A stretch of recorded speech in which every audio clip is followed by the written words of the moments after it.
તો અમદાવાદ ઓઢવ રબારી વસાહતમાં ડિમોલેશનનો મુદ્દો municipal corporation ખાતે મહત્વની બેઠક મળી। અસરગ્રસ્તોના આગેવાન શાસકો અને અધિકારીઓની મહત્વની બેઠક મળી। અસરગ્રસ્તોએ એકબીજાનું મોં મીઠું કરાવ્યું। કોર્પોરેશને મોટી જાહેરાત કરી છે। 1960થી રહેતા પ્લોટ વેચાણની માંગ કરી હતી। એએમસી શાસકોએ માંગ મંજૂર કરી છે।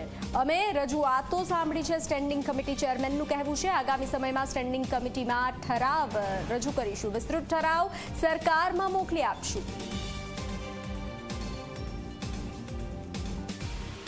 ઓઢવ રબારી વસાહતની અંદર જે ડિમોલેશન થયું એ પછી અમે માનનીય મુખ્યમંત્રીશ્રીને અને અમારા સ્થાનિક ધારાસભ્ય અને મંત્રી શ્રી જગદીશભાઈને રજૂઆત કરી હતી કે સાહેબ 1960થી અમારા પરિવારો અહીંયા રહે છે, તો અમારો જે વર્ષો પહેલાંની માગણી હતી કે ભાઈ અમને ઓરિજિનલ પ્લોટ અને અમારા મકાનો અમને વેચાણ આપવામાં આવે, અને 2010ની અંદર જે તે ટાઈમે કોર્પોરેશને ઠરાવ બી કરેલો હતો।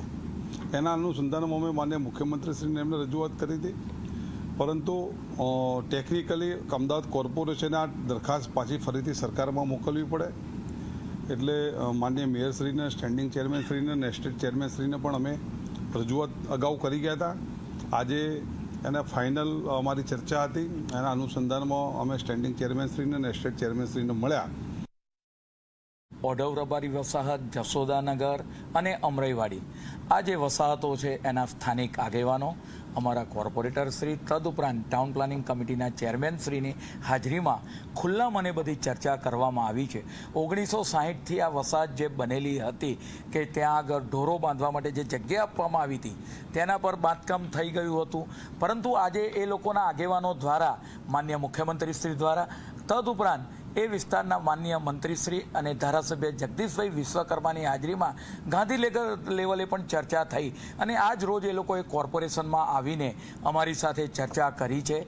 પરિણામે આવનાર સમયગાળા દરમિયાન આનો સુખદ અંત આવે એ માટે જે રજૂઆતો નેતા ત્યાંના આગેવાનો દ્વારા અમને રજૂઆત કરવામાં આવી છે, પરિણામે આવનાર સમયગાળા દરમિયાન ટૂંક સમયની અંદર અમે જંત્રી ભાવે અથવા તો સરકાર જે નક્કી કરે એ રીતે ઠરાવ કરીને રાજ્ય સરકાર